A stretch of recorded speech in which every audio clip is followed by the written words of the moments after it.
Hello friend, welcome to my channel mold and product designing. तो दोस्तों, हमने पिछले लास्ट इसमें किया था ट्यूटोरियल में कोर और कैविटी कैसे एक्सट्रैक्ट करते हैं। तो इसमें उसका कंप्लीट मोल्ड डिज़ाइन बनाएंगे दोस्तों। ठीक है, तो मैं दिखा देता हूँ हमारा कंपोनेंट। एक्चुअल में हमारा कंपोनेंट ये था। ओके, इसको हमने मॉडिफाई करके ये बनाया ताकि हम फर्स्ट मोल्ड बनाने जा रहे हैं तो थोड़ा सिंपल रखें कंपोनेंट। सेकंड मोल्ड हम इसी का बनाएंगे दोस्तों। ओके, तो फर्स्ट मोल्ड का हमने कोर कैसे निकालते हैं, कैविटी कैसे निकालते हैं, दो मेथड बताए थे मैंने। एक जुगाड़ू मेथड था और एक एक्चुअल मेथड था जो हमें यूज़ करना है। ओके, तो मैं दिखा देता हूँ। ये कैविटी हमारी कैविटी इंसर्ट, ये हमारा कंपोनेंट आ गया इसमें, और ये कोर। अगर क्रॉस सेक्शन देखेंगे हम तो ये देखो, ये कंपोनेंट है, ये हटा देंगे तो ये गैप बन जाता है दोस्तों। इसी गैप में हमारा मटेरियल फिल होता है, ये जो होलो दिख रहा है आपको, और इस कंपोनेंट की शेप आ जाएगी। ठीक है जी। तो ये चीज़ शुरू करने से पहले मैं आपको बता देता हूँ कि कंपोनेंट में कोर कैविटी हम डिसाइड कैसे करेंगे। ये कोर है, ये कैविटी है। हर जगह ये तुक्केबाजी काम नहीं आती कि भाई ये उठा हुआ एरिया है तो ये कोर होगा, उसका अपोजिट वाला कैविटी होगा। नहीं, ऐसा नहीं होता दोस्तों। तो उसके लिए हम जाते हैं दूसरे में। तो मैं एक कंपोनेंट बनाता हूँ। चलो, वैसे ही मैंने बना दिया एक स्क्वायर। दोस्तों, अगर आपको कंप्लीट मोल्ड डिज़ाइन सीखना हो या प्रोडक्ट डिज़ाइनर भी आप बनना चाहते तो आपको मोल्ड डिज़ाइन आना अनिवार्य है, क्योंकि आप ऐसे ही कोई प्रोडक्ट बना दोगे और जो पॉसिबल ही नहीं है मोल्ड से निकालना, तो कोई फ़ायदा नहीं है उस ऐसा प्रोडक्ट बनाने का। ओके जी, आप मेरी वीडियो देखो, स्टेप बाय स्टेप आप बन जाओगे एक अच्छे मोल्ड डिज़ाइनर और प्रोडक्ट डिज़ाइनर। तो सबसे पहले हम एक्सट्रूड कर देते हैं इसको, सिमेट्रिक ले लेते हैं। ओके, इसे हाइड कर देते हैं।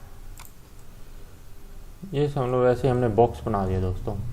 अब इसमें हम ड्राफ्टिंग प्रोवाइड कर देते हैं थोड़ी, क्योंकि हर कंपोनेंट में ड्राफ्ट ज़रूरी है दोस्तों प्रोवाइड करना, क्योंकि एक तो ये मशीनिंग आसान रहती है, हमारा टूल प्रॉपर चलेगा, डैमेज नहीं होगा। ठीक है, और दूसरे कंपोनेंट को निकलने में भी आसानी होती है, पॉलिश में भी आसानी होती है।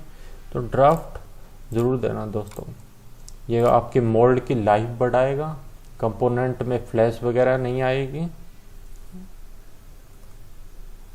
ठीक है जी, ये रेडियस दे दिया। अब सेल कर देते हैं, हम लोग 1.5 mm हमने वॉल थिकनेस दी। ये हमारा सिंपल सा कंपोनेंट है दोस्तों। ये ऊपर भी देना चाहें रेडियस दे सकते हैं, चलो छोटो से। तो अब आप इसको आराम से बता सकते हो कि कोर कौन सा है, कैविटी कौन सा है। तो हमें नॉर्मल यही बताया जाता है कि भाई ये जैसे ये हील टाइप बनेगा, ये जैसे अंदर वाला ये ऐसे शेप लेगा तो ये कोर है हमारा, और ये होलो बनेगा वो हमारी कैविटी है। ये तो ठीक है दोस्तों, इस कंपोनेंट में तो यही सेम यही कंसेप्ट है। ये हमारा ये फेस होगा, ये पार्टिंग लाइन होगा, कंट्रोल से फेस। ये फेस होगा हमारा पार्टिंग लाइन, इसे हम रेड दे देते हैं। और ये होगा हमारा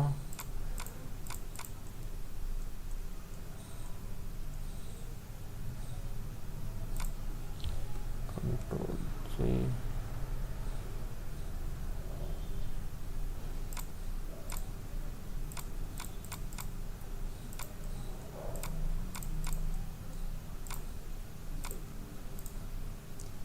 ये हमारी होगी कैविटी।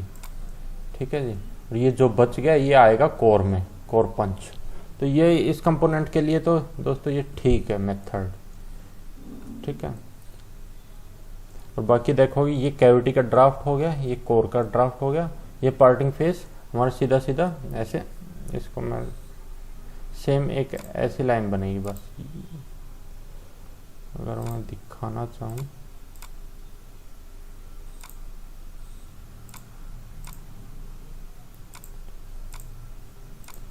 ये पार्टिंग सरफेस हो गया। इसको सिर्फ एक्सटेंड करना हमें, एडिट कर बोथ साइड में। ओके, ये ट्रिम कर देंगे।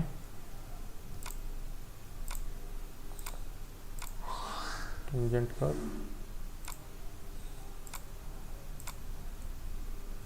ये हो दोस्तों, ये कोर हो गया, ये कैविटी हो गया। जो मैं आपको कंसेप्ट बताने जा रहा हूँ दोस्तों, वो आपको ना कोई ये ट्यूटोरियल वाले बताएंगे, ना ही कोई इंस्टीट्यूट वाले। तो ये ध्यान से देखते हुए ना आपका बेसिक पूरा क्लियर हो जाएगा इन 3-4 एग्जांपल से ही। तो इसे अनडू करते हैं हम वापस, कंपोनेंट फिर से, इसमें ड्राफ्टिंग फिर से देते हैं।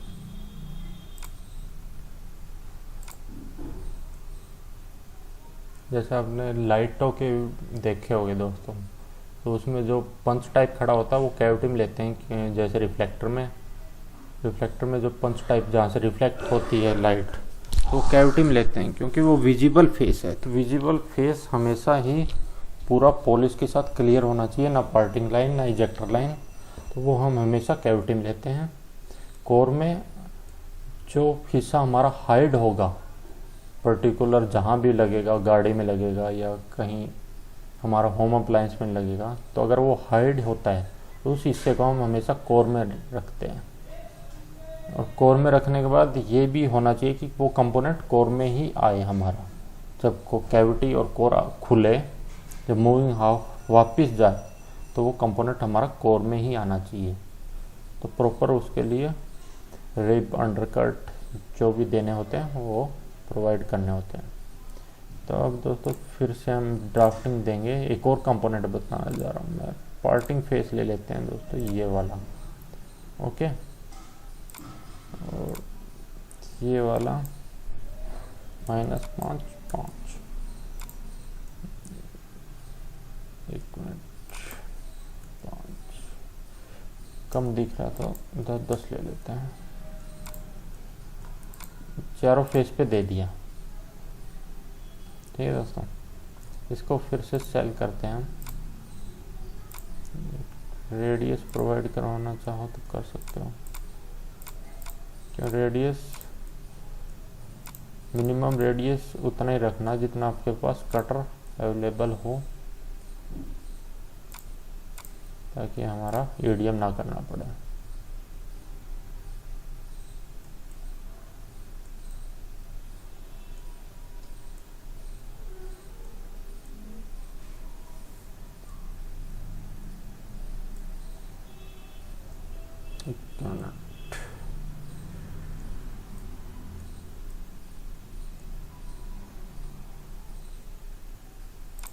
ड्राफ्ट थोड़ा कम कर देते हैं, ये तो 10 ही रहने देते हैं, ये वाला कम कर देते हैं 2 डिग्री। ओके, स्केच में जाते हैं, क्योंकि हमारा को पंच अंडरकट भी नहीं होना चाहिए। अगर मैं वैसे डायरेक्ट सेल करता तो अंडरकट आ रहा था। टेंजेंट एक सिमेट्रिक खड़ा देते हैं, 2। ओके,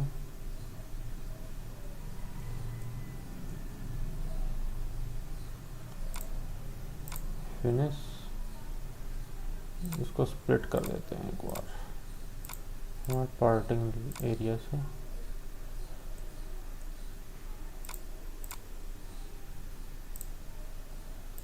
स्प्लिट किया, अब इसको एक्सट्रूड कर देते हैं। एक्सट्रूड करके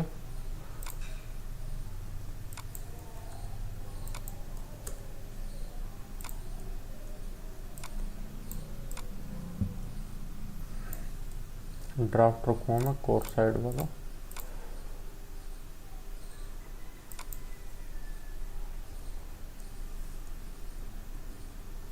ठीक है, subtract it from this body. Okay, hide this curve, now sell this body also.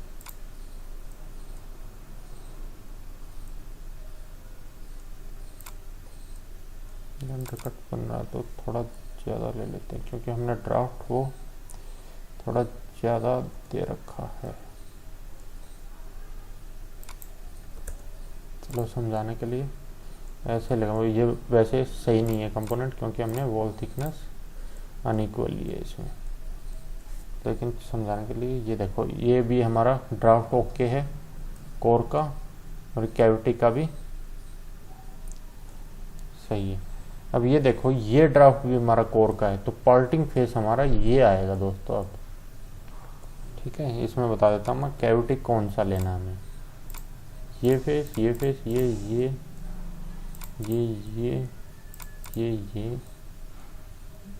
और ये सारे फेस आएंगे हमारे कैविटी के अंदर। बाकी जो बच गए वो सारे आएंगे कोर के अंदर। ठीक है जी। और हमारा जो भी पार्टिंग सरफेस बनेगा वो बनेगा कुछ ऐसा।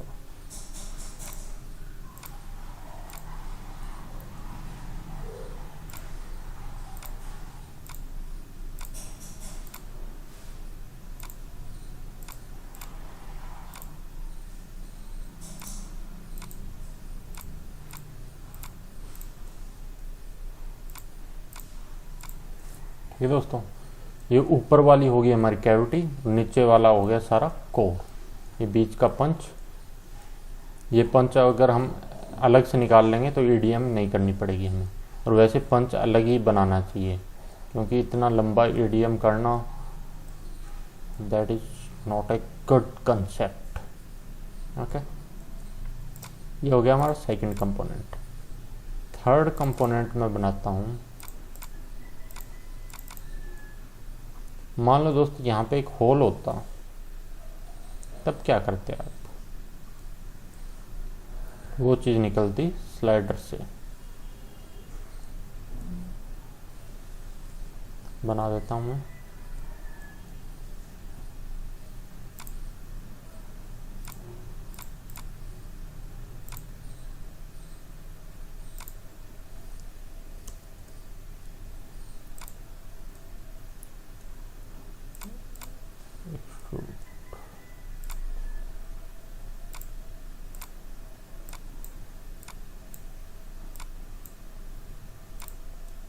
तो समझ लो ये होल है, ये होल भी बनाना है, तो होल ये डायरेक्ट नहीं बनेगा दोस्तों। इसके लिए हमें बाहर से चलाएं, बाहर की तरफ, तो ऐसे ऐसे स्लाइडर चलेगा इस तरफ, इस डायरेक्शन में।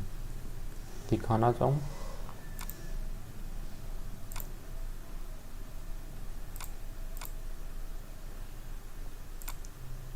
दोस्तों, ये इस डायरेक्शन में हमारा स्लाइडर चलेगा, और दूसरा इस डायरेक्शन में स्लाइडर चलेगा।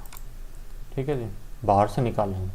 लेकिन अगर हम अंदर से इसका लिफ्टर के जरिए निकालना चाहें तो क्या करेंगे दोस्तों?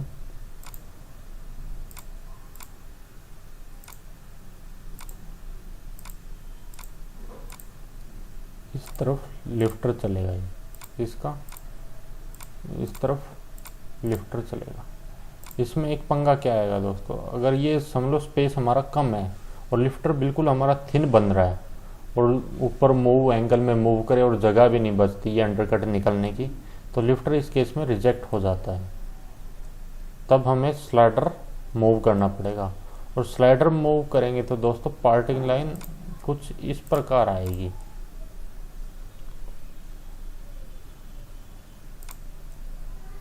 वैसे बना देता हूँ मैं।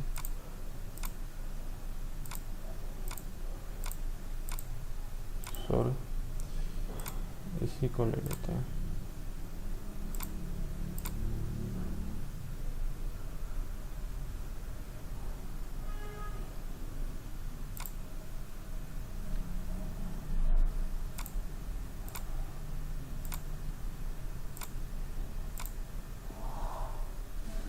ठीक है दोस्तों, curve, project curve, connected curve, single phase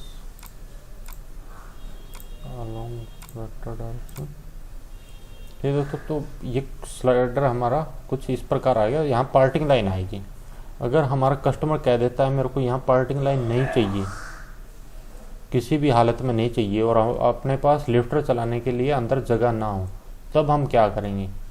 तब ये बन जाएगा दोस्तों, मतलब कि कैविटी में फिर हमें ये एक पिन चलानी पड़ेगी।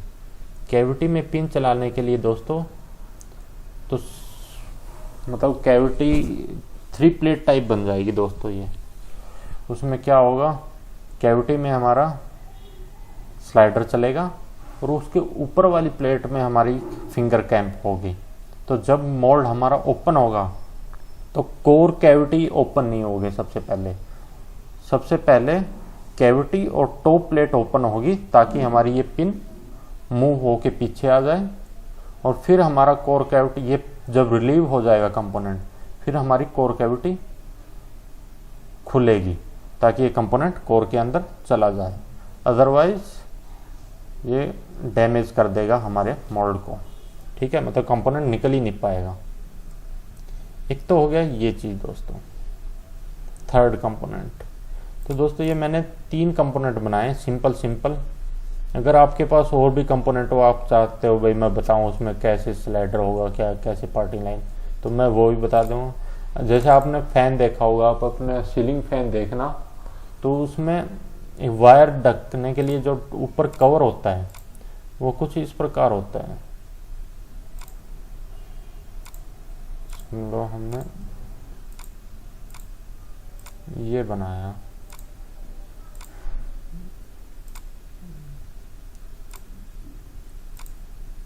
रिवॉल्व कर देते हैं। अपने सीलिंग फैन देखोगे आप तो आपको आराम से दिख जाएगा वो क्या मैं बताने जा रहा हूँ। वो भी सेम यही कंसेप्ट है।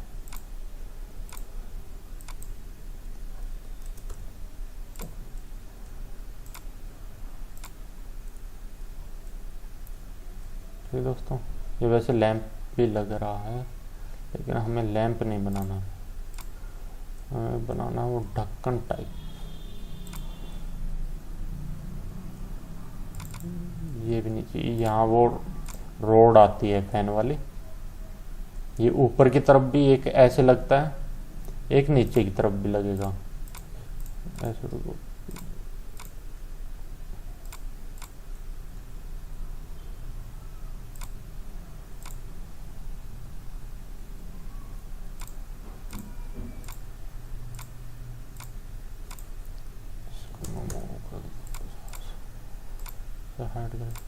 ये 2 ऐसे लगते हैं, एक ऊपर वाली छत से जो वायरिंग होती है उसे कवर करता है, एक फैन की वायरिंग होती है उसे कवर करता है, और एक रोड होती है इसके अंदर। ठीक है, वो भी बना देता हूँ।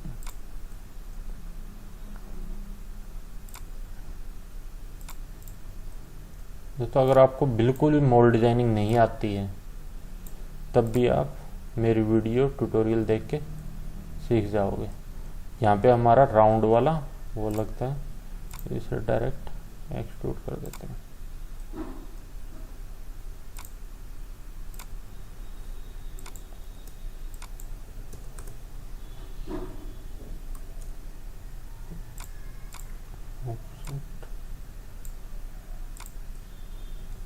ये दोस्तों ये राउंड वाला हो गया, यहाँ पंखी होगी, ये ऐसे घूमता है।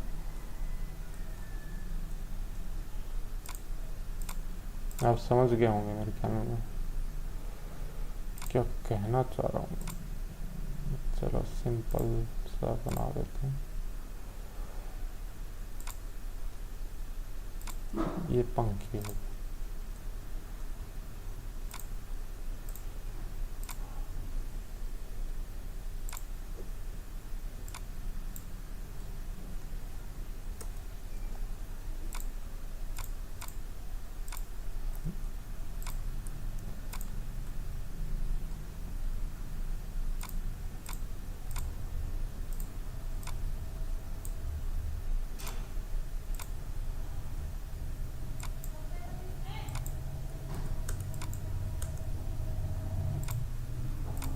ठीक दोस्तों, ऐसा फैन हो गया।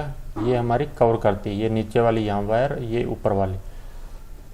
तो इसमें देखा हुआ ये इसको टाइट कैसे करते हैं, एक होल होता है बस यहाँ एक होल होगा स्क्रूइंग के लिए।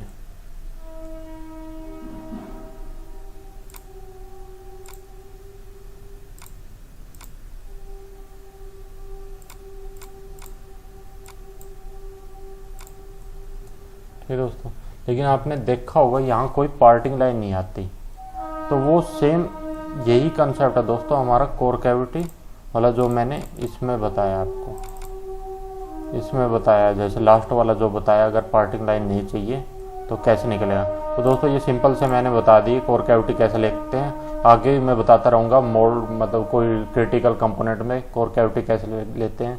जैसे कैप का मोल्ड होता है, थ्रेडिंग होती है, तो वो थ्रेडिंग कैसे निकालेंगे दोस्तों, उसके लिए हमें गियर का यूज़ होता है, हाइड्रोलिक मोटर या रैक जो भी करना चाहें वो यूज़ करके सिलेंडर से भी निकालते हैं, सिलेंडर और गियर रैक का यूज़ करके या हाइड्रोलिक मोटर गियर का यूज़ करके भी हम वो थ्रेड निकाल सकते हैं। ठीक है दोस्तों, एक मैंने कंपोनेंट बनाया है कैप का, उसका मैं आगे मोल्ड भी बनाऊंगा, तो वो उससे आपको कंसेप्ट क्लियर हो जाएगा। तो हम आते हैं हमारे वापस उसी कंपोनेंट पे। ये देखो दोस्तों कोर निकाल दिया है, ये मैंने इजेक्टर पिन दे दी 6, ये एक बार हाइड कर देता हूँ, ये हमारा कंपोनेंट हो गया। तो दोस्तों जैसे ये इजेक्टर प्लेट बनाई है मैंने, ये बॉटम प्लेट, ये राइजर और ये हमारी कोर हाउसिंग थी। अब क्या करेंगे दोस्तों, इसमें क्या कंसेप्ट होता है। सबसे पहले चीज़ तो ये वापस ले आते हैं हम जो हाइड किया,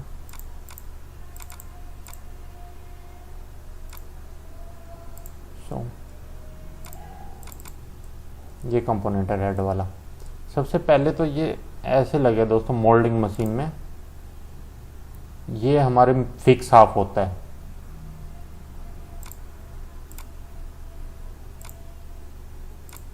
मैंने नाम भी इसलिए इनका प्रॉपर दिया है।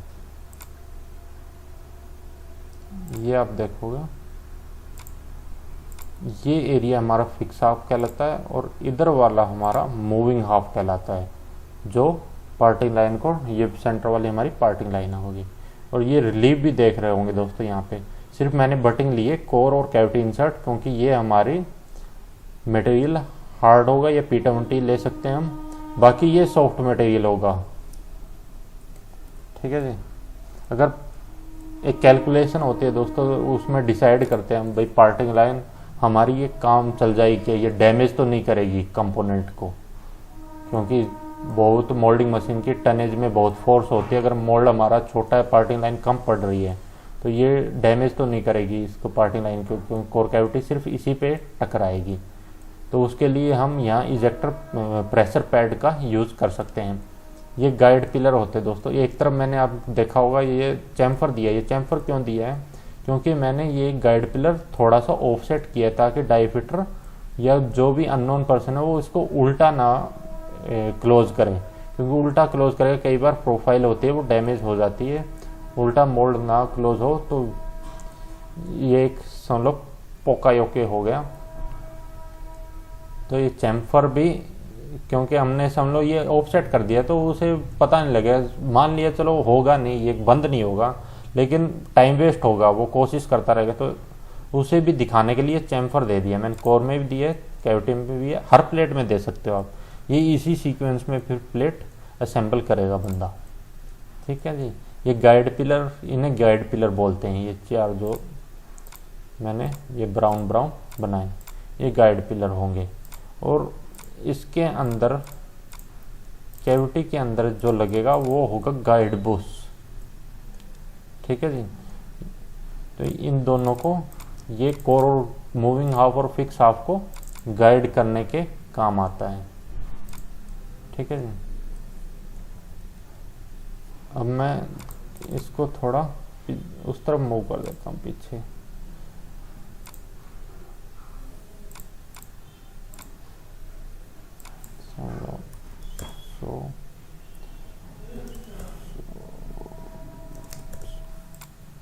ठीक है दोस्तों, ये ऐसे लगेगा हमारा मोल्डिंग मशीन में हमारे जो मोल्डिंग मशीन की नोज़ल होगी, ये दोस्तों ये एरिया जो दिया है यहाँ से ये क्लैंप होगा, ठीक है। मोल्डिंग मशीन पे ये जो बाहर एरिया निकाला है टॉप प्लेट में, मैं प्लेट टॉप बता देता हूँ। ये इसे बोलते हैं कोर इंसर्ट, इसे बोलते हैं कोर प्लेट। ये स्पेसर राइजर, स्पेसर बोल दो, राइजर बोल दो। ये इजेक्टर प्लेट, ये इजेक्टर बैक प्लेट, और नीचे वाली होगी बॉटम प्लेट, और इसे बोलते हैं कैविटी हाउसिंग। ये core insert, sorry cavity insert, और ये टॉप प्लेट, और इसे लोकेटिंग रिंग बोलते हैं। ये लोकेटिंग रिंग का क्या फंक्शन है, ये लोकेट करता है इस मोल्ड को हमारे मोल्डिंग मशीन में टुवर्ड फिक्स्ड हाफ, ओके। अब क्या होगा दोस्तों, एक नोजल आएगा मोल्डिंग मशीन का यहाँ पे, ठीक है। वो रनर इसमें मटेरियल डालेगा, मेल्टेड मटेरियल। फिक्स हाफ हमारा फिक्स रहेगा, मूविंग हाफ उस टाइम हमारा बंद होगा, मोल्ड बंद होगा, उस टाइम मटेरियल आएगा। मटेरियल इस होल के थ्रू अंदर आएगा। ये थोड़ा बड़ा बना रखा है, इसके अंदर स्क्रू बूस आएगा, उसका टेपर्ड में होल होगा जो डाया 6 या डाया 8 का होगा। वो जो हमारा ये स्पेस दिखाया था मैंने, जो होलो दिखता है, उस स्पेस में फिल हो जाएगा, ठीक है जी। और इसमें जैसे ये बंद होगा पार्टिंग में, तो एयर भरी रहती है दोस्तों। उस एयर को निकालने के लिए या वेंटिंग लाइन दी जाती है, ठीक है। मटेरियल आएगा, मटेरियल जब फिल हो जाएगा तो हमारा मूविंग हाफ पीछे जाएगा। पीछे किस तरफ, ये फिक्स तो हमारा फिक्स है, ये इस तरफ मूविंग हाफ इस तरफ जाएगा। उसके बाद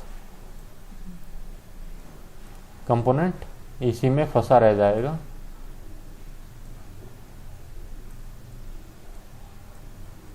कंपोनेंट इसमें फंसा क्यों रहेगा दोस्तों, क्योंकि हमने यहाँ अच्छी खासी पॉलिश करी है, और ये जो हमारा हिल टाइप खड़ा है, क्योंकि कंपोनेंट जब श्रिंक होगा तो इसको जकड़ेगा इसमें, इसलिए फंसा रह जाएगा। तो इस तरफ कोर की तरफ ही कंपोनेंट आएगा। कैविटी हम प्रॉपर पॉलिश करके पूरी अच्छी तरह फिनिश करेंगे, अच्छी पॉलिशिंग, अच्छी शाइनिंग करेंगे, ताकि कैविटी में बिल्कुल भी पकड़ ना हो। उसके बाद क्या होगा दोस्तों, जैसे ही कंपोनेंट आ गया इधर, उसके बाद हमारा एक इजेक्टर रोड आएगी मोल्डिंग मशीन से। वो इस पे इजेक्टर बैक प्लेट पे स्ट्राइक करेगी। इजेक्टर बैक प्लेट पे स्ट्राइक करते ही हमारे इजेक्टर और इजेक्टर प्लेट दोनों आपस में बोल्टिंग है, आगे मूव करेगी, ठीक है। और आगे मूव करते ही जो हमने ये इजेक्टर बनाए हैं 6, ये इजेक्टर इस कंपोनेंट को बाहर की तरफ धकेल देंगे, और ये प्लेट गाइड रहेगी हमारे यहाँ पे 4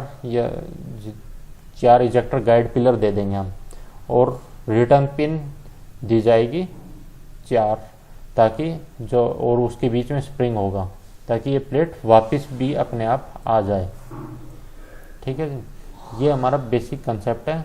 बाकी इसमें कोर और कैविटी में हमने कूलिंग प्रोवाइड कर दी है।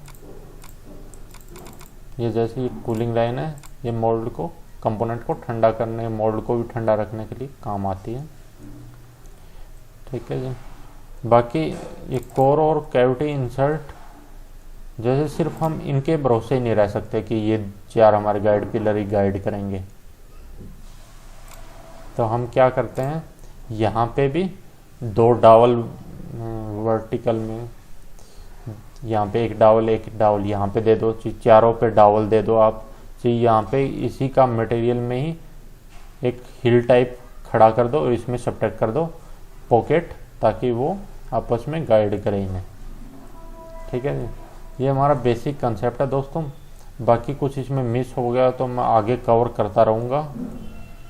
ये मैंने मोल्ड आपको वैसे आपके सामने बनाने के लिए छोड़ा हुआ था, लेकिन एक वीडियो में एरर आ गया, तो वो वीडियो मैं अपलोड नहीं कर पाऊँगा कैसे मैंने ये मोल्ड बनाया। लेकिन ये सिंपल है दोस्तों, आगे जब हम इसका फाइनल बनाएंगे तब पूरा complete mould step by step मैं बनाऊँगा।